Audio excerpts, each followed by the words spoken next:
अस्सलाम वालेकुम। Programme night addition में हम आपको खुशामदीद कहते हैं। नाज़रीन, पीडीएम इत्तेहाद की हुकूमत को 8 महीने गुजर चुके हैं, लेकिन अभी तक मुल्क में सियासी अदम इस्तेहकाम का खात्मा नहीं हो सका।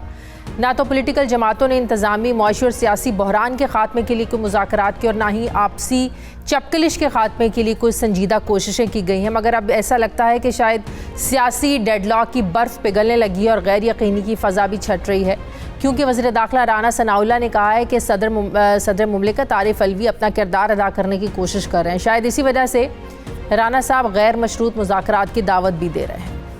गैर मशरूत मुज़ाकरात के लिए पीडीएम की लीडरशिप जो है वो तैयार है। आरिफ अलवी साहब जो है वो बीच में एक किरदार अदा करने की कोशिश कर रहे हैं। इससे पहले वैसे ये कोशिश जो है वो कुछ साहबान ने की, परवेज़ खटक साहब ने की, असद कैसर साहब ने की, फवाद चौधरी साहब ने की, शाह महमूद कुरैशी साहब ने की, लेकिन उनकी जो है वो बात वो इमरान खान ने मानी नहीं। अब अलवी साहब अभी उसके सामने क्या हैसियत रखते हैं ये तो मुझे नहीं मालूम, लेकिन वो कोशिश कर रहे हैं। उनकी कोशिश के नतीजे में अगर कोई बात होती है तो सबसे पहले बात होनी चाहिए इकॉनमी के ऊपर। अब ये सदर मुमलिकत आरिफ अलवी और वज़ीर ख़जाना इसहाक डार की मुलाकातों का नतीजा है या फिर नई क़यादत के न्यूट्रल होने का नतीजा? सियासी जमातों के माबैन किसी नए चार्टर की कोशिशें होने लगी हैं। हुकूमत ने तहरीक इंसाफ को मुज़ाकरात के लिए मुस्बत पेशरफ्त उनकी तरफ से नज़र आ रही है, ताहम अभी तक मुज़ाकरात के लिए एक दूसरे को बाज़ाब्ता दावत नहीं दी कि जिससे ये महसूस हो कि वाकई मुल्की सियासत में लगा एक डेडलॉक ख़त्म हो गया। दूसरी तरफ राना सनाउल्लाह मंशियात स्मगलिंग केस में आज वो बरी हो गए हैं। ये वो केस था जो पीटीआई हुकूमत ने जुलाई 2019 में दर्ज करते हुए राना सनाउल्लाह को गिरफ्तार किया था। मगर राना सनाउल्लाह का इस केस से बरी होना तहरीक इंसाफ के एहतसाब और शफाफियत के दावे और मंशूर की नफ़ी करता है, क्योंकि इस केस के अलावा पीटीआई दौर में मुख्तलिफ सियासतदानों के खिलाफ केसेस बनाए गए। नैब केसेस भी अब ठोस शवाहिद ना होने की बिना पर सबके ख़त्म हो रहे हैं। हमारे ही प्रोग्राम में पीटीआई रहनुमा और साबिक वज़ीर ने कहा था कि ये केस हमने नहीं, ये एएनएफ ने बनाया था। क्या कहा था शहरयार आफरीदी साहब ने? देखिए, आपने राना सनाउल्लाह की बात की, 15 किलो हेरोइन की बात की, फवाद चौधरी साहब और फैसल वाउडा साहब ये टीवी प्रोग्राम्स में आकर कह चुके हैं कि जब राना सनाउल्लाह पर ये मुकदमा बना हमने इसकी बड़ी मुखालिफत की थी, ये गलत हो रहा है, ये ज्यादती हो रही है, ये ना करें। लेकिन दूसरी तरफ आप कस्में खाकर कहते थे कि ये 15 किलो हेरोइन जो है ना वो बरामद हुई है। तो क्या आज भी आप मानते हैं कि राना सनाउल्लाह के साथ जो कुछ हुआ वो गलत था? देखिए जी, एंटी नारकोटिक्स फोर्स को हेड करता है मेजर जनरल, 5 रीजनल डायरेक्टरेट्स हैं, ब्रिगेडियर उसको हेड करते हैं, आरडी पंजाब, लाहौर और इसी तरह मेजर जनरल, इन सब ने मिलकर जब प्रॉपर तरीके से जो भी था राना सनाउल्लाह को जब अरेस्ट किया, उसके ऊपर पर्चा काटा, उसके ऊपर लीगल टीम काम कर रही है, वो हमें बताते थे, मुझे और वजीर आजम और कैबिनेट को। अब मुझे बताएं, या तो शहरयार अफरीदी ने अरेस्ट किया हो, या इमरान खान ने अरेस्ट किया हो, या हमने उनको कहा हो कि ये करें। जब वो मेरे पास आए तो मैंने मेजर जनरल साहब से और आरडी के जो कंसर्न और 2-3 और ब्रिगेडियर्स थे उनसे मैंने कहा कि आप अपनी औलादों की कसम खाएं कि ये मेलाफाइड ही नहीं है। उन्होंने ऑन रिकॉर्ड कहा कि मेलाफाइड ही नहीं है, हम औलादों की कसम खाते हैं। इसीलिए तो कहता हूं कि chief justice of supreme court इस पर सुमोटो एक्शन ले, ताकि दूध का दूध पानी का पानी हो जाए। उधर हुकूमती रहनुमा मजबूत हो रहे हैं तो उधर पीटीआई भी असम्बलियाँ तहलील करने के मौक़िफ़ से पीछे नहीं हटी, मगर तहरीक इंसाफ के रहनुमाओं के मुतज़ाद बयानात और इत्तेहादी काफ़िले के मौक़िफ़ से ये ज़रूर पता चल रहा है कि शायद असम्बलियाँ तहलील करना तहरीक इंसाफ के लिए आसान नहीं है। यही वजह है कि गुज़श्ता 2 हफ्तों से इमरान खान रोज़ाना की बुनियाद पर पार्लिमानी लीडर्स सर जोड़कर बैठते हैं कि अब करना क्या है। पहले हुकूमत तहरीक इंसाफ के साथ मुज़ाकरात के लिए तैयार नहीं थी, अब मगर अब हुकूमत की तरफ से भी बातचीत करने के लिए पेशकश आना शुरू हो गई है, लेकिन गैर मशरूत तौर पर। हुकूमत की तरफ से गैर मशरूत मुज़ाकरात की पेशकश से क्या सियासी डेडलॉक ख़त्म हो जाएगा और क्या तहरीक इंसाफ गैर मशरूत मुज़ाकरात के लिए राज़ी होगी? और तहरीक इंसाफ के कबल अज़ वक्त इंतखाबात का मुतालबा क्या ये हुकूमत तस्लीम करेगी? मैं बात करूँगी, मुझे ज्वाइन कर रहे हैं सीनियर सहाफ़ी तज्ज़ियाकार साबिर शाकिर साहब ने मुझे ज्वाइन किया। अस्सलाम वालेकुम, बहुत बहुत शुक्रिया साबिर साहब आपका। साबिर साहब, क्या आपको लग रहा है कि हुकूमत और तहरीक इंसाफ के दरमियान कोई बर्फ़ पिघलती हुई नज़र आ रही है, पिघल सकती है? खान साहब ने आज भी कहा है कि वो असम्बलियाँ जो हैं वो दिसंबर में डिज़ोल्व कर देंगे अगर इन्होंने इलेक्शन डेट अनाउंस नहीं किया। आज दूसरी तरफ राना सनाउल्लाह कह रहे हैं कि एक बार फिर से हम कहते हैं कि आए बात करें, लेकिन गैर मशरूत तौर पर बात करें। तीसरी तरफ हम देखते हैं कि डार साहब और आरिफ अलवी साहब की मुलाकातें हो रही हैं। आरिफ अलवी साहब अपने ताईं कोशिश कर रहे हैं कि कोई पॉजिटिव रोल प्ले कर सकें और दोनों जो है, दोनों के दरमियान ऐसी कोई मुसालती कोशिशें कामयाब कामयाब हो सके। तो लग रहा है कोई आपको कि ये बर्फ पिघलती नजर आ रही है, या मामला असम्बलियों की डिसॉल्व उसकी तरफ ही जाएगा? मेरा अपना ख्याल है कि ये इनिशिएटिव जो लिया गया है ये है नवाज शरीफ साहब ने, और नवाज शरीफ ने उस वक्त लिया जब नए आर्मी चीफ की अपॉइंटमेंट होना थी। उस वक्त ये मैसेज कन्वे किया गया था इसहाक डार साहब के जरिए प्रेसिडेंट अलवी को, इमरान खान साहब को पहुंचाया गया कि इस अपॉइंटमेंट को हम बआसानी आराम से पीसफुली गुजार लें। उसके बाद चूँकि दोनों रहनुमाओं के पास ये इत्तलात थी कि बाजवा साहब जो हैं वो हर सूरत में एक्सटेंशन चाह रहे हैं, और एक्सटेंशन और सिर्फ एक्सटेंशन, और अगर एक्सटेंशन नहीं होती तो फिर वो अपने नॉमिनी को बनाना चाह रहे हैं। ये डिस्प्यूट काफ़ी संजीदा हो गया था, और नवाज शरीफ साहब को शहबाज शरीफ साहब, ख्वाजा आसिफ और मलक अहमद खान तकरीबन 4 दिन यहाँ पे लंदन में उनको राजी करने की कोशिश करते रहे, और नवाज शरीफ साहब ने इससे इनकार किया। फिर उसके बाद ताल्लुकात कशीदा होते हैं। फिर प्राइम मिनिस्टर चीफ एग्जीक्यूटिव के तौर पे एक लेटर जीएचक्यू को लिखते हैं, जो कि एक डायरेक्ट, अगर दोनों तरफ से ये बातें की जा रही थी कि जनरल बाजवा जो है वो एक्सटेंशन लेना चाहते हैं, तो मार्च में जो इमरान खान साहब ने जनरल बाजवा को पेशकश की थी, मैंने भी अपने प्रोग्राम में उनसे सवाल किया था, फिर DGISI ने जब प्रेस कॉन्फ्रेंस की थी उन्होंने भी ये बात कही थी कि आपने तो इतनी पुरकशिश उनको ऑफर दी थी, वो लेना ही नहीं चाहते थे, ज़बरदस्ती उनको ऑफर दी जा रही थी कि आप एक्सटेंशन लें। और इस बात को इमरान खान साहब भी मानते हैं। वो जब उनसे वजह पूछे तो वो कहते हैं हालात को देखते हुए हमने सोचा कि अगर आपको एक्सटेंशन ही चाहिए तो हम आपको दे देते, और गैर मुइना मुद्दत तक देने के लिए वो तैयार थे, लेकिन जनरल बाजवा ने इनकार किया। नहीं, वो एक हनी ट्रैप था, और हनी ट्रैप था जनरल बाजवा का, और उसमें भी वो हर सूरत में एक दफा एक्सटेंशन चाह रहे थे, और कह रहे थे कि अप्रैल में इलेक्शन करके अपनी आर्मी चीफ ले आना।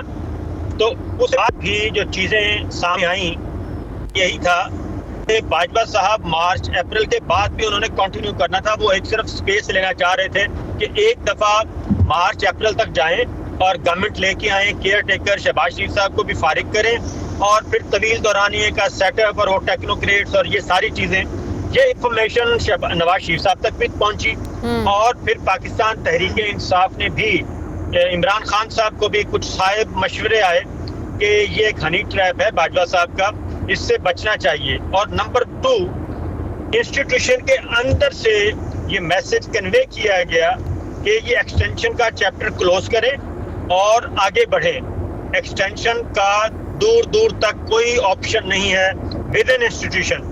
सही। तो उसके बाद ये सारी चीजें आगे बढ़ी थी, और उस वक्त जो डायलॉग शुरू हुआ था इसहाक डार साहब का और प्रेसिडेंट अलवी के दरमियान, वो आगे बढ़ना शुरू हुआ। और फिर आपने देखा होगा कि इमरान खान साहब ने लॉन्ग मार्च जो किया उसको मौखर कर दिया था, और फिर प्रेसिडेंट अलवी जो हैं जाते हैं फौरन इमरान खान साहब से मिलने, और उसी दिन शाम को आके वो नोटिफिकेशन समरी साइन कर देते हैं, और उसमें कोई डिले नहीं किया गया। वो एक वाज़ेह तौर पे मैसेज था। और अलवी साहब भी यही चाहते थे, यही खबरें आई थी कि अलवी साहब भी यही चाहते हैं कि ये लॉन्ग मार्च की तरफ ना बढ़ा जाए, जिस हद तक हम बच सकते हैं कि हालात को ख़राब ना होने दें, उस पर उन्होंने अमल किया। और इमरान खान साहब को भी उन्होंने यही मशवरे दिए कि लॉन्ग मार्च की तरफ हमें नहीं जाना चाहिए। शादी, आपको याद होगा आप ही के प्रोग्राम में काफ़ी अर्सा पहले ये बात मैंने कही थी कि तमाम पॉलिटिकल प्लेयर्स और इंस्टीट्यूशन कहीं ना कहीं इस बारे में मुत्तफिक हैं कि एक्सटेंशन नहीं होनी और फ्रेश अपॉइंटमेंट होगी। ये आप ही के प्रोग्राम में मैंने एक दफ़ा बात की थी और ये अंडरस्टैंडिंग मौजूद थी, लेकिन इस दौरान बाजवा साहब जो हैं वो करते रहे हैं, ट्रिक्स लड़ाते रहे हैं और कोशिश करते रहे हैं कहीं ना कहीं से उनको स्पेस मिले, लेकिन वो स्पेस नहीं मिल सकी। और उसके बाद से अब सुकून है और अब 5-6 मुलाकातें जो हुई हैं डार साहब की और प्रेसिडेंट अलवी की, मेरा अपना ख्याल है कि कोई ना कोई, पिछले 2 दिन पहले 24 घंटों में 2 मुलाकातें भी हुई हैं। इसका मतलब ये कि बात कहीं ना कहीं आगे बढ़ रही है और पॉजिटिवली बढ़ रही है। 24 घंटों में 2 मुलाकातें भी हुई हैं 2 दिन पहले।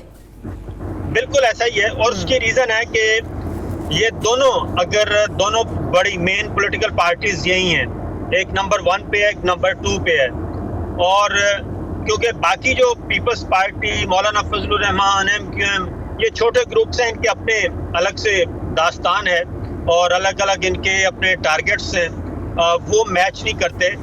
इस वक्त नवाज शरीफ साहब मैटर करते हैं और इमरान खान साहब मैटर करते हैं, जो मेन प्लेयर्स हैं, और जरदारी साहब अपने प्लेयर्स के जरिए खेल रहे हैं। उसमें ANP आ जाती है, उसमें मौलाना कभी नवाज शरीफ साहब की तरफ है, कभी इधर है, लेकिन मौलाना भी तो बात मार्च अप्रैल के इलेक्शंस तक जा सकती है। अब मेरा अपना ख्याल है कि ये इलेक्शन होंगे अप्रैल के बाद ही होंगे, मई में हो सकते हैं अगर इनके अंडरस्टैंडिंग हो जाए, क्योंकि नवाज शरीफ साहब एक माकूल वक्त मांग रहे हैं अपनी इलेक्शन कैंपेन के लिए, क्योंकि लेवल प्लेइंग फील्ड जब वो कहते हैं तो लेवल प्लेइंग फील्ड का मतलब है कि इमरान खान साहब तो ऑलरेडी इस वक्त इलेक्शन कैंपेन पे हैं, राब्ता अवाम मुहिम पे हैं, तो नवाज शरीफ साहब ने वापस आना है और मुस्लिम लीग नवाज का एक न्यू एरा शुरू होना है, और वो होगा मरियम बीबी के लिए, और मरियम बीबी ड्राइविंग सीट पे होंगी, शहबाज शरीफ साहब फिर वापस पीछे चले जाएंगे और ये नया सफर शुरू करना है। तो इसका मतलब है बात असेंबलियों के डिसॉल्व करने तक नहीं जाएगी, असेंबलियां तहलील नहीं होंगी।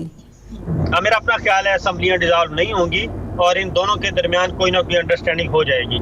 लेकिन दूसरी तरफ आपके भी इल्म में होगा, सालिक साहब की आज लंदन में मुलाकात हुई है नवाज शरीफ साहब से, और वो ये दावा कर रहे हैं कि काफ लीग के जो 6 लोग हैं वो हमारे साथ आकर चलने को तैयार हैं, और नून लीग भी ये बातों बातों में इशारे दे रही है कि हम अपना परवेज़ इलाही भी हमारे अगले कैंडिडेट हो सकते हैं, हम सोच सकते हैं उनको अपना वज़ीर आला बनाने पे। तो वहाँ तो कहानी कुछ और हमें पता चल रही है कि पंजाब में तब्दीली लाने की बातें होगी। अगर यहाँ तक अंडरस्टैंडिंग हो रही है मार्च अप्रैल तक इलेक्शन की, तो पंजाब हुकूमत को क्यों छेड़ेंगे वो?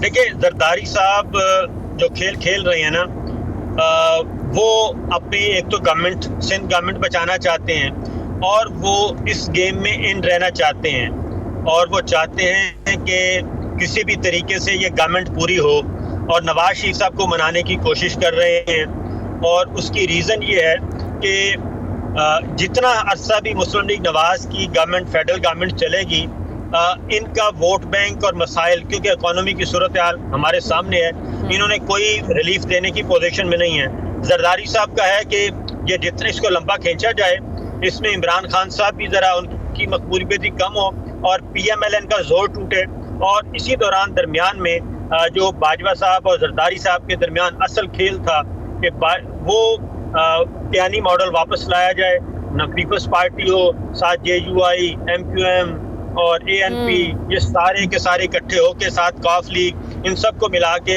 एक मखलूत हुकूमत बनाई जाए, और नवाज लीग भी बाहर और इमरान खान साहब भी बाहर। जरदारी साहब ये चाह रहे हैं कि एक तीर में सारे शिकार हो जाएं, इसलिए वो चौधरी शुजात साहब के जरिए नवाज शरीफ साहब को राजी करना चाह रहे हैं कि नवाज शरीफ साहब, क्योंकि शहबाज शरीफ साहब ऑन बोर्ड हैं, अगर फ्रेश इलेक्शन होते हैं तो उसमें नुकसान किसका है? उसमें शहबाज शरीफ साहब की वजारत उज़्मा जाती है और पीपल्स पार्टी की सिंध गवर्नमेंट जाती है, तो इसलिए वो कहते हैं कि सेटअप चलता रहे 1 साल, 6 महीने, 8 महीने। लेकिन ये बात तो तय है कि जो भी सेटलमेंट होगी वो अब सियासतदानों के बीच में ही हो रही है, तीसरे फरीक को बीच में पड़ने की जरूरत नहीं पेश आएगी। तीसरा फरीक अभी तक मुकम्मल तौर पे आउट नहीं है, वो उन्होंने कहा जरूर था, लेकिन तीसरे फरीक का एक पोर्शन जो है वो अभी भी ये एपॉलिटिकल से कुछ और करने की कोशिश कर रहा है। हम तवक्को करते हैं कि वो एपॉलिटिकल वाले बयानिए को हकीकी तौर पे अमली जामा पहनाया जाए, और ये जो पैरेलल मीटिंग्स चल रही हैं उन मीटिंग्स को नहीं होना चाहिए। ठीक है, बहुत बहुत शुक्रिया। सीनियर सहायकार साबिर शाकिर साहब मेरे साथ थे। मुझे प्रोग्राम में एक ब्रेक लेनी है, वापस आते हैं वक्फे के बाद।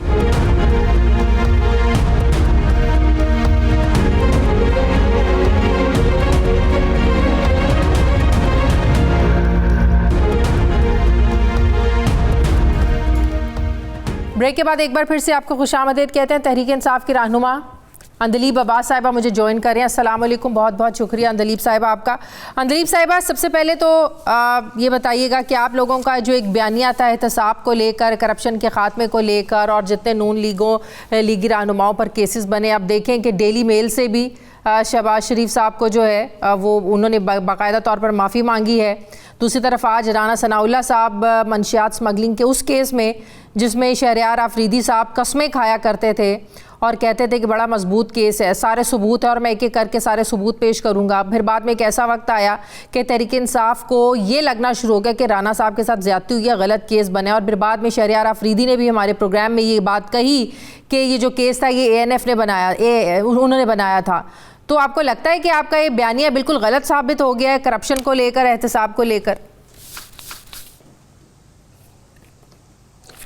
शुक्रिया शाजिया। और जो प्रेजेंट नैब है, आपको पता ही है कि तरमीम हुई है उसमें, और उसमें मतलब छोटी सी ये उन्होंने एक 35 में से एक आपको बताती हूँ कि जी 50 करोड़ से नीचे तो करप्शन ही नहीं है, ये एक नया। तो इंशाल्लाह आप देखना कि सुल्ताना डाकू और फूलन देवी, मंशियात का इनको भी करप्शन से सारे क्या जो ताल्लुक इन्होंने है? 1000 डाके मारे हैं, उसकी सारी ये जो नैब की तरमीम है, इससे ये सारे माफ हो जाएंगे। और बेहतरीन मैं आपको तरीका बताऊं जो नैब ने आपको कहा है, आजकल वो एक मुहिम चला रहे हैं कि जी करप्शन जीरो, ये तो उसमें बेहतरीन तरीका ये है कि आप लूटें, घसूटें, डाके मारें, कत्लो गारत करें, उसके बाद आप सारे अपने एसेट्स बच्चों पे ले दें। तो वो बच्चों पे उन्होंने कहा है कि जी आपके बच्चों के एसेट्स जो नाम है वो नहीं आप चेक करेंगे, और इस तरह की बेशुमार चीजें हैं। तो मैंने आपको बताया इस नैब के मुताबिक फूलन देवी और सुल्ताना डाकू भी फरिश्ते बन जाएंगे। तो जब आपके पास ये नैब है, लेकिन आपके पार्टी के अपने लोग जब कहते थे कि राना सनाउल्लाह के साथ ज्यादती हुई है, गलत केस बना, नहीं बनना चाहिए था, पहले ऑनरशिप ली और बाद में कहते रहे कि नहीं ये तो हमने तो बनाया, ये तो SF ने केस बनाया था सारा। तो आप ये तो आज बरियत के बाद वाकई पहली बात तो ये बिल्कुल दुरुस्त नहीं है। हमारी पार्टी में से ये जरूर कहा गया कि ANF ने केस बनाया है, क्योंकि एंटी नारकोटिक फोर्स ही केस बनाएगी ना, और हमने तो उसको जिसको कहते हैं बिल्कुल नहीं कहा कि ये बिल्कुल ठीक केस नहीं है। हमने कहा कि एंटी नारकोटिक चौधरी साहब ने कहा अब जब फवाद चौधरी साहब ने टेलीविजन प्रोग्राम में वो कह चुके हैं कि ज्यादती हुई है, ये केस नहीं बनना चाहिए था। मैंने कैबिनेट में भी ये बात की थी और कुछ लोग और भी थे जो ये समझते थे कि ये नहीं बनना चाहिए था। तो फिर आप फवाद चौधरी साहब को फोन करें, क्योंकि मैंने तो ये कहा नहीं और ना मैं इस पे स्टैंड करती हूं। अगर फवाद चौधरी साहब ने कहा है आप उससे उनकी क्लैरिफिकेशन लें। मैं तो सिर्फ ये कहती हूं कि इस नैब पे फूलन देवी, सुल्ताना डाकू फरिश्ते बन के पाक साफ होके सारे डाके मार के वो यहां आएंगे। सारी जेलें खोल देनी चाहिए जिन्होंने मनी लॉन्ड्रिंग किया, क्योंकि हम तो नहीं लिखते थे ना, ये तो यही आपके वर्ल्ड बैंक और इन्होंने कहा हुआ ना कि 10-10 बिलियन की मनी लॉन्ड्रिंग की गई है।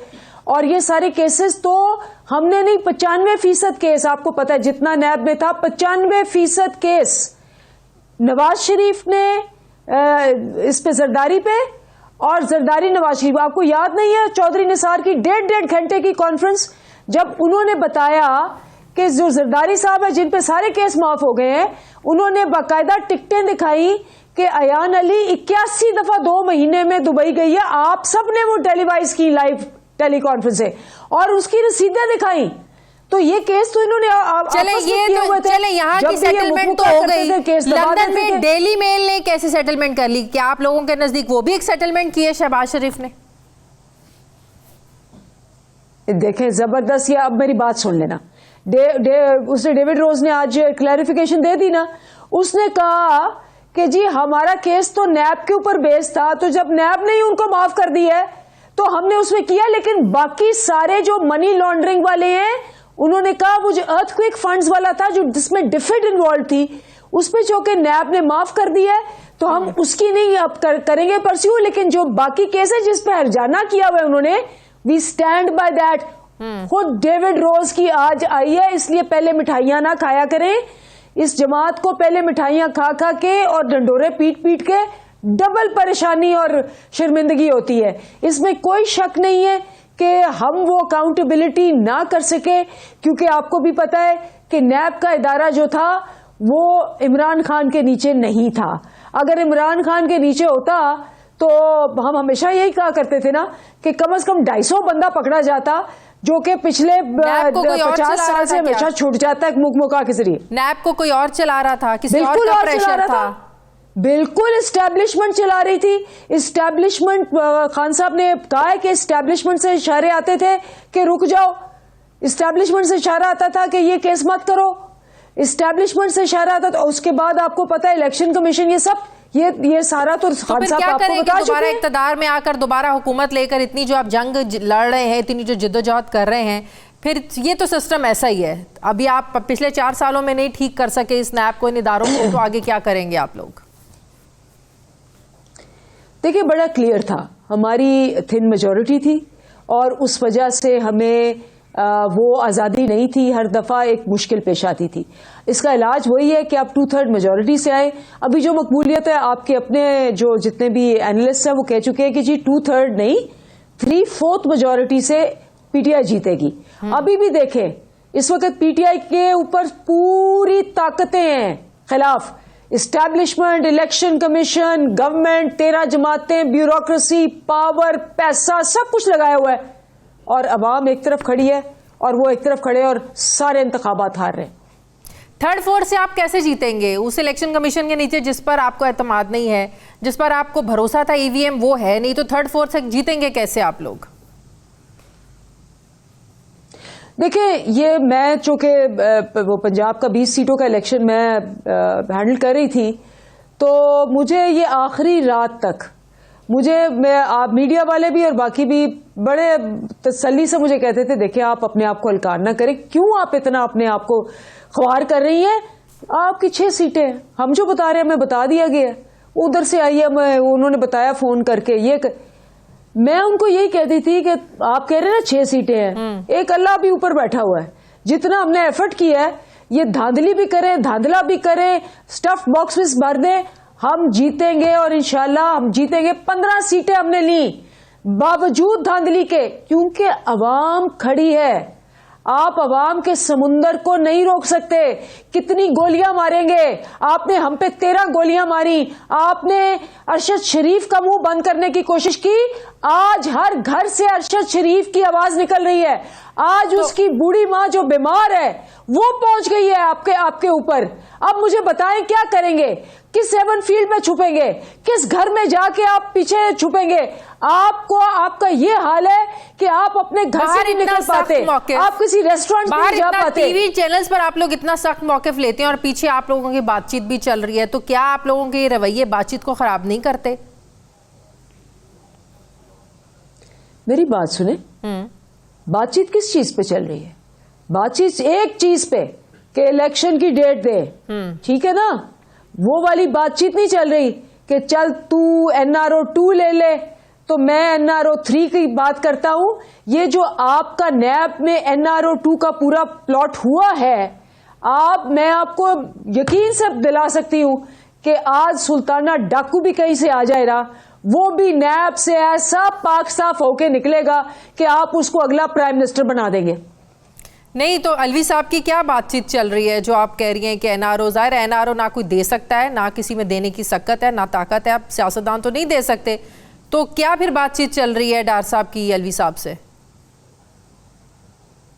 एक 1 पॉइंट एजेंडा के अर्ली इलेक्शंस की date, 1 point agenda, that is all. इस 1 पॉइंट एजेंडे के लिए और कितनी मुलाकातें होंगी? 12 जवाब आ चुके कि इलेक्शन होंगे 2023 में होंगे, अक्टूबर में होंगे, तो ये 1 पॉइंट एजेंडा या इसमें कुछ और चीजें भी शामिल हैं? देखिए, हमारा तो बड़ा क्लियर स्टांस है कि हमने एक मार्च से पहले इलेक्शंस करवाने हैं और अगर वो हमारी अगले कुछ दिन में मे बी 10 डेज के अंदर वो हमारी मुद्दत पूरी हो जाएगी, जिसके हिसाब से हमें 90 डेज रमज़ान से पहले चाहिए और हम अनाउंस कर देंगे, ये करें ना करें। ठीक है, बहुत बहुत शुक्रिया तहरीक इंसाफ की दिलीप अब्बास साहिबा मेरे साथ ही, बहुत शुक्रिया आपका। मुझे ब्रेक लेनी है नाज़रीन, वापस आते हैं वक्फे के बाद।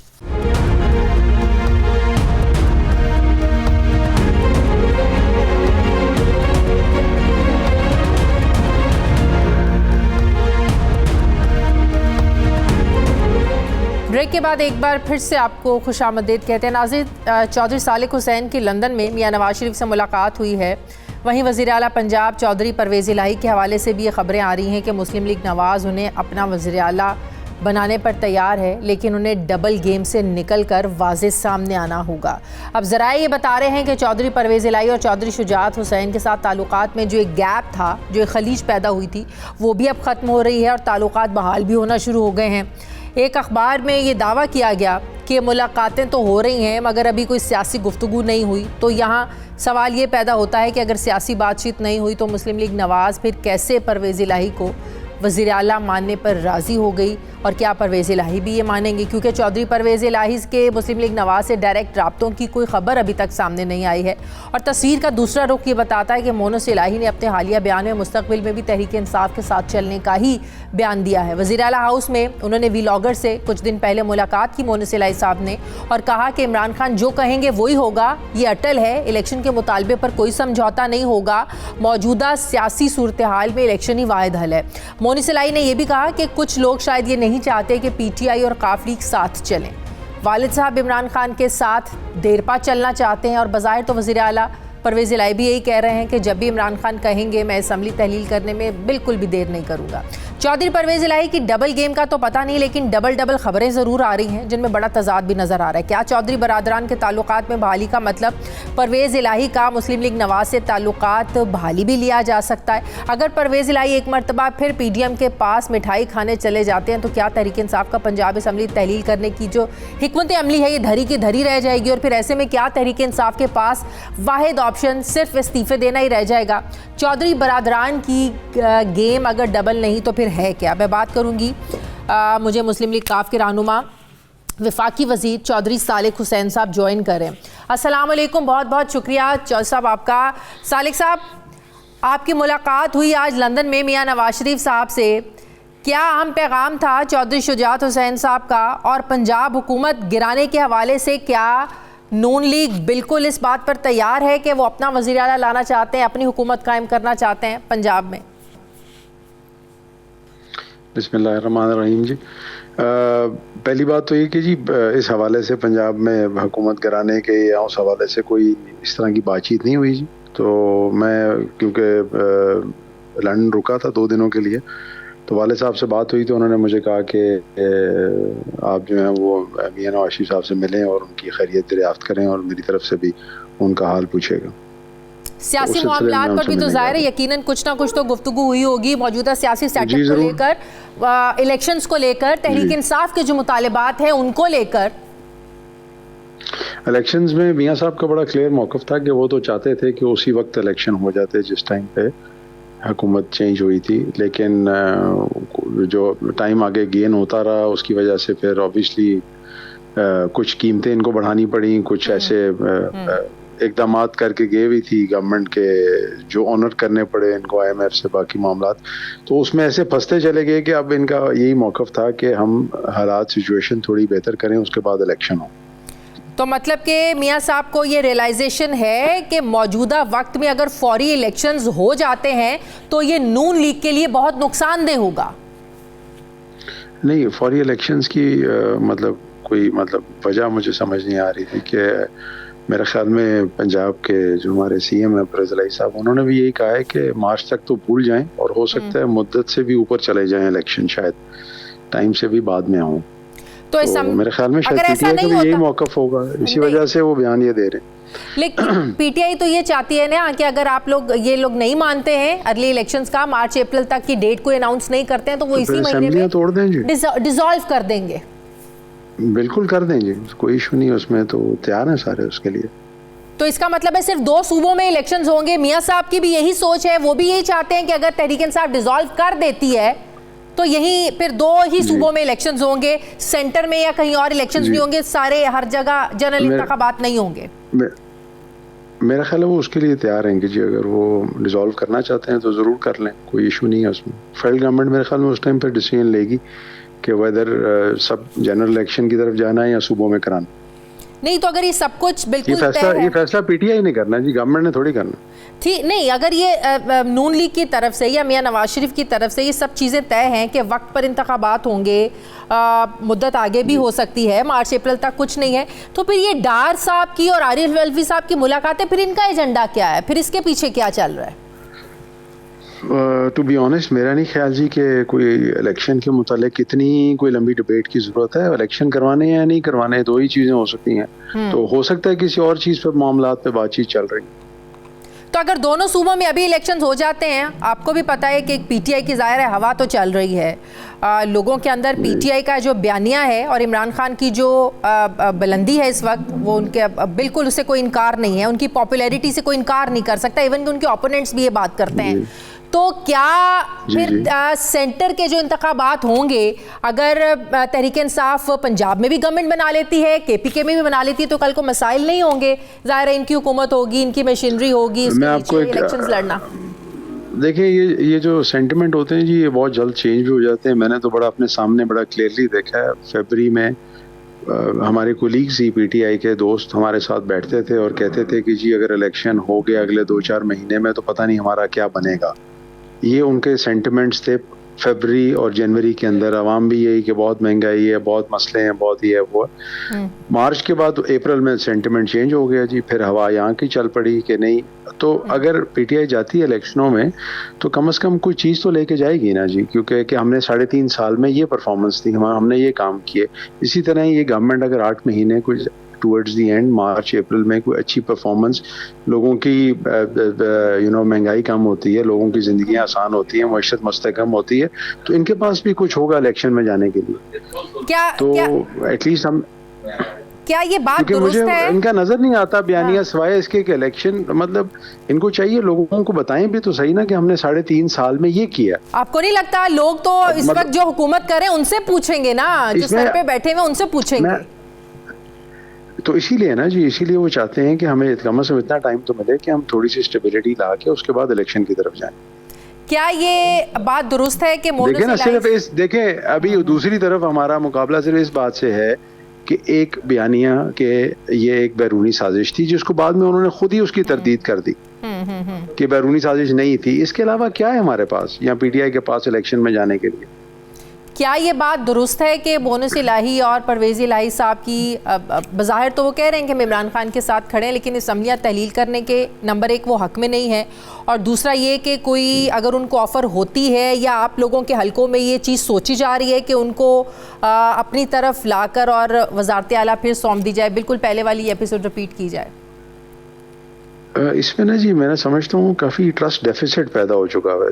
डिपेंड करता है, अब उन्होंने मेरे ख्याल में अभी तक कोई इस बारे में हवाले से बात की नहीं, शायद चहमगोइयाँ कुछ चलाई हों ताकि पीटीआई वाले थोड़ा सा ज़रा घबराएं कि जी इनको दूसरी तरफ से भी ऑफ़र है, लेकिन मैं नहीं समझता कोई जेन्युइन ऑफ़र अभी आई है साइड से। सही। अच्छा, अब मुलाकातें जो है वो चौधरी शुजात हुसैन साहब के और काफली वो परवेज़ इलाही साहब के जो ताल्लुकात है, ये सियासी लिहाज से बेहतरी की तरफ जा रहे हैं या ख़ानदानी लिहाज से? ख़ानदानी जी। अच्छा, सियासी लिहाज से जो एक अलहदगियाँ हैं वो ऐसे ही हैं? बज़ाहिर तो ऐसे ही लगता है जी, क्योंकि मेरे होते हुए तो वो मिलने आते नहीं हैं, तो मेरा ख्याल है पहले शायद चेक करते हैं कि मैं घर पे हूँ या नहीं, फिर शायद मुलाकात करने आते हूँ। मैं तो इंतज़ार में था कि मेरी मुलाकात हो जाए, मैं ज़रा सुन लूँ कि वो क्या कहते हैं या क्या उनका अच्छा, ख्यालात आपके हैं। होते हुए अगर आप घर होते हैं तो मोनस इलाही साहब या परवेज़ इलाही साहब नहीं आते हैं? जी जी ऐसे ही है। ठीक है, बहुत बहुत शुक्रिया। ख्वाहिश का इजहार रखकर अच्छा। हाँ जी कि मैं अभी इंशाल्लाह पाकिस्तान में हूँगा कल से, तो मैं अच्छा, आपकी ख्वाहिश है कि आप चौधरी परवेज़ इलाही साहब से भी मिले और मोनस से भी मिले? जी जी ज़रूर, क्यों नहीं। ठीक है, बहुत बहुत शुक्रिया। मुस्लिम के रहनुमा वफाकी वज़ीर चौधरी सालिक हुसैन साहब मेरे साथ थे, बहुत शुक्रिया आपका। मुझे ब्रेक लेनी है, नाज़िम वापस आते हैं वक्फे के बाद।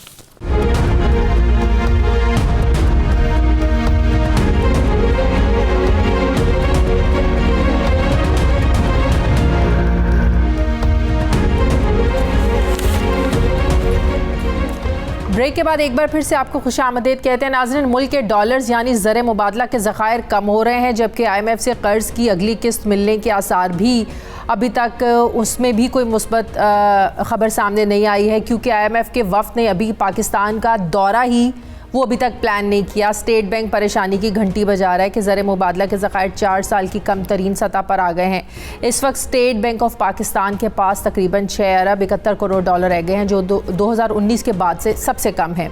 प्राइवेट बैंकों के ज़खायर लगभग 5 अरब 87 करोड़ डॉलर हैं। यूँ मजमूई तौर पर मुल्क के कुल ज़र मुबादला के ज़खायर हैं 12 अरब 58 करोड़ रुपए, जो गुज़श्ता 4 साल में सबसे कम है। मुल्की मईशत में किसी तरफ से भी इत्मीनान बख्श खबर सुनाई नहीं दे रही है।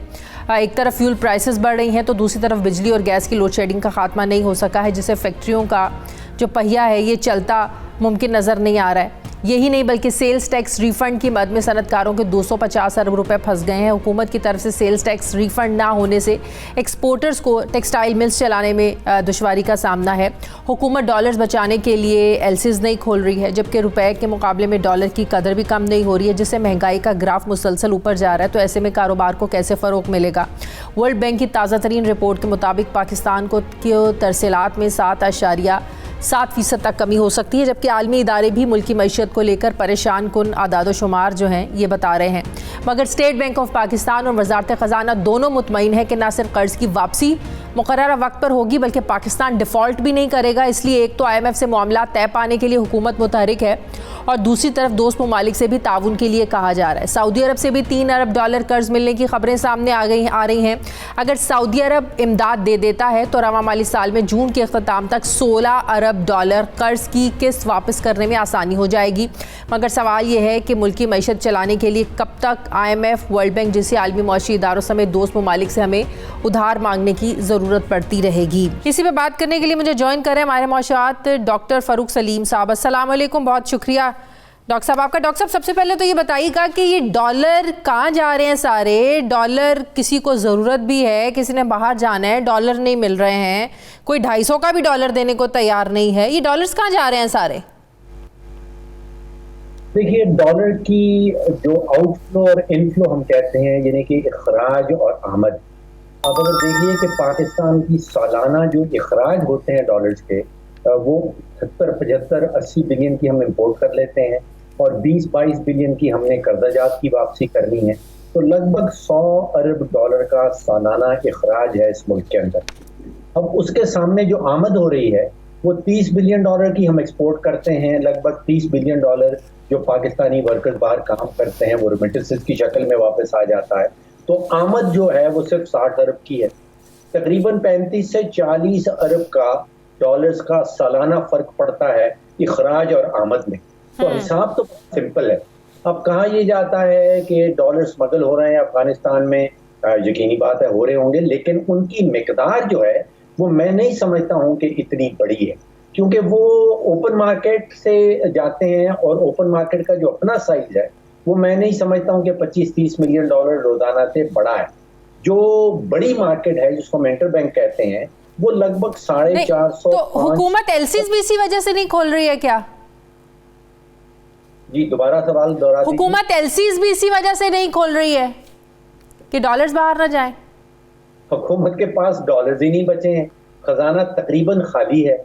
स्टेट बैंक ये कहता है कि हमारे पास 6.7 अरब डॉलर पड़े हैं और उनके लिए तो आप सोचिए रिजर्व रखना है कि तेल की किल्लत ना हो जाए, खाम तेल आना चाहिए मुल्क के अंदर, खाने पीने की चीजें आनी चाहिए मुल्क के अंदर। बाकी और किसी चीज के लिए तो इस वक्त खजाने में डॉलर्स एग्जिस्ट ही नहीं करते हैं। लेकिन सबसे डेंजरस चीज ये है कि दवाइयां बनाने का, बहुत इंपॉर्टेंट लाइफ सेविंग दवाइयां बनाने का जो रॉ मटेरियल है उसके लिए एलसीज नहीं खोल रही है। वो पोर्ट्स पर सामान पड़ा हुआ है, बाहर से लाने की इजाजत भी नहीं मिल रही है। तो हालात तो इस तरह के पैदा हो गए हैं। जी, आप दुरुस्त कह रही हैं, हालात बिल्कुल भी अच्छे नहीं हैं और खराब से खराबतर होते जा रहे हैं। अद्वियात का आपने जिक्र कर दिया। पाकिस्तान के अंदर कोई 200 से ज्यादा जो फॉरेन कंपनीज ऑपरेट करती हैं, उनके जो रिपेट्रिएशन, जो उनका मुनाफा, उनके डिविडेंड सालाना तौर पे बाहर जाया करते थे वो बंद पड़े हुए हैं। जो 23 के करीब एयरलाइंस हैं, उनकी जो टिकट सेल्स होती हैं उन्होंने वो डॉलर में कन्वर्ट करके अपने हेड ऑफिस में भेजनी होती हैं। उसमें एमिरेट्स भी शामिल है, टर्किश भी है, कतर एयरवेज भी है, इत्तेहाद भी है। उनके कोई 225 मिलियन डॉलर जो हैं वो पाकिस्तान में रुपयों की शक्ल में स्टक हैं। तो पैसे तो पाकिस्तान ने बेतहाशा देने। मुझे खदशा इस चीज का है कि ये सब जो इंतजामी इकदाम स्टेट बैंक ने किए हैं कि आप एलसीज नहीं खोल सकते, आपने फॉरेन कंपनीज की जो डिविडेंड्स हैं उनको ब्लॉक कर लिया, आपने एयरलाइंस की कंपनीज को ब्लॉक कर लिया, अच्छा किया कि ये इकदाम कर दिए, लेकिन पॉलिसी क्या है? इकदाम कर सिर्फ एक चीज है, हमारी एक्सचेंज रेट की इस वक्त क्या पॉलिसी है, इसका कोई जवाब हुकूमत के सामने से नजर नहीं आता। बिल्कुल, लेकिन जो IMF के साथ भी हमारे मामलात अभी सुधर नहीं रहे हैं। डार साहब कहते हैं कि अगर वो नहीं पैसे देते तो मैं जो है ना वो सेकंड ऑप्शन है, हम दूसरा तरीका को इस्तेमाल कर लेंगे। दूसरे ममालिक से, दोस्त ममालिक से पैसे हम मांग रहे हैं। IMF का वफ्द पाकिस्तान आने पर तैयार नहीं है। शायद पिछले ही प्रोग्राम में मैंने आपसे ये सवाल किया था तो कि मामलात जो हैं वो क्यों इतने ख़राब हो रहे हैं। तो क्या IMF जो है वो सब्सिडीज़ देने के मामले पर नाराज़ है, या अपने पाकिस्तान जो अपने टारगेट अचीव नहीं कर सका? वजह क्या है कि अभी तक IMF के वफ्द ने दौरा भी नहीं किया? देखिए, 2 या 3 बातें हैं इस हवाले से। पहली बात तो ये है कि IMF के साथ जो हमारा करंट पैकेज के ऊपर मुआहदा हुआ था वो 2019 में PTI की हुकूमत के दौरान हुआ था। IMF की तरफ से कोई तब्दीली नहीं की गई। IMF की तरफ से शराइत वही हैं जो 2019 में आयद की गई। 4 या 5 जो बड़े इख्तलाफात आ रहे हैं हुकूमत पाकिस्तान या वजारत खजाना और IMF के दरमियान, एक तो वो ये कह रहे हैं कि आपकी जो आमदन है और आपके जो अखराजात हैं उनका जो डिफरेंस है, जो खजाना है, वो बहुत बढ़ गया है। उनका कहना यह है कि एक मिनी बजट की जरूरत पड़ेगी और लगभग 850 अरब रुपए के इजाफी टैक्सेस जो हैं वो लगाने पड़ेंगे अगर हुकूमत पाकिस्तान ने जो वादे कर रखे हैं IMF के साथ। किस सेक्टर पर टैक्सेस लगने का खदशा है फिर? आसान तरीन टैक्सेस जो हैं वो पेट्रोलियम प्रोडक्ट के ऊपर हैं, क्योंकि उनके ऊपर किस्म की गारंटी मिल जाती है कि वो हुकूमत कलेक्ट कर लेगी, तो उनके ऊपर टैक्सेस ऑलरेडी लग भी रहे हैं और मजीद लगाने पड़ेंगे। क्योंकि मेरी as far as I am concern, मैंने बहुत सोचा इस मामले में, IMF के अलावा शायद और कोई कश्ती इस वक्त नहीं है जो पाकिस्तान को डूबने से बचा सके, या ऐसा कोई छतरी हमें पहुंचा दे कि हमें तूफान या बारिश से हमारी बचत हो जाए। $3 अरब हमें इम्कानात तो हुए हैं दूसरे दोस्त ममालिक से मिलने के, सऊदी अरब ने भी पैसे देने हैं। देखिए, वो पाकिस्तान के प्रॉब्लम्स का हल नहीं है, वो सिर्फ डिपॉजिट के लिए है जी। वो आप समझिए कि जिसको प्रोफ्यूजली ब्लीड कर रहा है, खून बेतहाशा निकल रहा है, उसके ऊपर आप मरहम पट्टी सी लगा दें। अगर हमें 2 या 3 बिलियन डॉलर किसी दोस्त मुल्क से मिल जाते हैं और इस चीज की इजाजत भी मिल जाती है कि उसको आप खर्च कर सकते हैं, तो फिर आप सोचिए कि हमारे 30 से 35 दिन मजीद गुजर जाएंगे। तो ये हल नहीं है, ये मरहम पट्टी आप जरूर समझ लीजिए। तो मुआशी इमरजेंसी कोई लगाने की ज़रूरत है, जिस नहज पर हालात जो हैं वो पहुंच चुके हैं। कर्ज़ों की अदायगी में भी ज़ाहिर है मुश्किलात होंगी। हमारे जो रेमिटेंसेस हैं, ज़र मुबादला के ज़खायर हैं, वो 2019 के बाद कम तरीन सतह पर रह गए हैं, 12 अरब तो 89 करोड़ डॉलर अभी मैं बता रही थी। तो ये सिचुएशन क्या मुआशी इमरजेंसी वाली है? देखिए, माशी इमरजेंसी एक गैर एलानिया माशी इमरजेंसी तो लग चुकी है। हाँ। तो माशी इमरजेंसी के दौरान इक़दाम उठाए जाते हैं जिसमें इंपोर्ट्स को रोकना है, उस किस्म के सारे इक़दाम तो ऑलरेडी उनका ऐलान कर दिया गया है। आप कितने टन बाहर ले जा सकते हैं, कितने डॉलर्स आप खरीद सकते हैं मार्केट से, इन सारी चीज़ों के ऊपर इंपोर्ट रिस्ट्रिक्शन जैसे हमने जिक्र किया, एयरलाइंस की टिकट्स बंद कर दिए गए हैं, उनके पैसे वापस नहीं जा सकते हैं, जो फॉरेन कंपनीज की डिविडेंड्स हैं, प्रॉफिट्स हैं, वो वापस, ये सारे इकदाम माशी इमरजेंसी के तहत ही लगाए जाते हैं। तो आप समझिए कि गैर एलानिया माशी इमरजेंसी जो है वो ऑलरेडी लग चुकी है। तो एक्सपोर्ट और इंपोर्ट का जो डेफिसिट है ये कैसे कम होगा? इंपोर्ट, आपके पास डॉलर नहीं है, ज़ाहिर है आप इंपोर्ट कर नहीं सकते, और यहाँ का जो सनतें हैं वो आप जिस तरह आप हमें पता है गैस की लोड शेडिंग हो रही है और सनतों का कारोबार वैसे ही बंद हो गया है, टैक्सेस के बहुत सारे मसाइल हैं। तो इंपोर्ट और एक्सपोर्ट, ना इंपोर्ट आएंगी ना एक्सपोर्ट से आपको वो होगा, तो ये डेफिसिट कैसे कम होएगा? देखिए, पहली बात तो यह है कि जो अभी आपने जिस प्रॉब्लम की तरफ इशारा किया, ये कोई नया इशू नहीं है। ये पिछले 25-30 साल से जितनी भी हुकूमतें आई हैं वो हर साल हमें यही पता चलता है कि इस साल 20 अरब डॉलर का तिजारती खसारा है, फिर साल गुजरता है हमें पता चलता है कि 25 अरब डॉलर का खसारा है। PTI की हुकूमत जो है वो पाकिस्तान की 75 साल माशी तारीख का बुलंद तरीन बजट का तजारत का खसारा छोड़ के गई, जो लगभग 45 अरब डॉलर का था। तो प्रॉब्लम जो है वो पिछले 25-30 साल से चल रहा है ये तवक्को रख लेना कि अगले 1-2 महीनों में उनका कोई हल निकल आएगा। तो अगर हम ये कहें कि जो IMF के साथ मसाइल हैं ये सिर्फ इस हुकूमत की वजह से पैदा नहीं हुए हैं, जो तहरीक इंसाफ कह रही है कि ये आए तो बेड़ा गर्क हो गया, ज़ाहिर है 2019 में इन्हीं के साथ मुआहदा हुआ था, तहरीक इंसाफ की हुकूमत के साथ हुआ था, तो अगर आज भी तहरीक इंसाफ की हुकूमत होती तो ये मसाइल तो उनको भी फेस करने पड़ते ना फिर। जी 100%, शायद इससे भी ज़्यादा करने पड़ते, क्योंकि फरवरी 2022 में आपको याद होगा कि मेरा ख्याल है 28 फरवरी तारीख थी जब वज़ीर आज़म ने टेलीविज़न पे, उस वक्त के वज़ीर आज़म ने ऐलान किया था सब्सिडी का तेल के ऊपर, और वादा IMF से ये कर रखा था कि हम इजाफी टैक्सेस लगाएंगे। उसके नतीजे में जो बजट का खसारा हुआ और जो तारीख का बुलंद तरीन बजटरी खसारा हुआ तकरीबन 5,500 अरब रुपए का, ये ऐलान तो PTI के वजीर आजम कर चुके थे। इसी तरह जब भी हमारे यहाँ एक नया वजीर खजाना आता है, पिछले 2.5-3 सालों की तारीख निकाल के देख लीजिए, तो वो कोई नए नारे बुलंद करता है और उनके नतीजे में फिर जो IMF का प्लान है, IMF का जो प्रोग्राम है, वो सस्पेंशन में चला जाता है। फिर 2-3 महीने तो इस वक्त क्या ऐसे हालात हैं कि IMF को के प्लान को मजबूरी समझते ही जो है ना उसको फॉलो किया जाए, क्योंकि डार साहब के जो बातें हैं या डार साहब की जो प्लानिंग है वो लग नहीं रही है, क्योंकि वो कह रहे हैं कि IMF में डिक्टेट नहीं कर सकता, मैं तो अपने मुल्क का मफाद देखूंगा। तो क्या इस वक्त IMF का प्रोग्राम अगर इतना ज़रूरी है तो माननी पड़ेगी IMF की? देखिए, ये कहना कि IMF की डिक्टेशन तो हम नहीं लेंगे लेकिन IMF के पैसे लेने को तैयार, इसमें बड़ा इख्तिलाफ नजर आता है। अगर आपने किसी से पैसे लेने हैं तो फिर उसकी डिक्टेशन भी लेनी पड़े। डेफिनेटली। ठीक है, बहुत बहुत शुक्रिया। माहिर मुआशियात डॉक्टर फारूक से मेरे साथ थे, बहुत शुक्रिया आपका। नाज़रीन, हमारे प्रोग्राम का वक्त खत्म हो गया है, फीडबैक ज़रूर दें, अपना ख्याल रखें, मुझे इजाज़त दें, अल्लाह हाफिज़।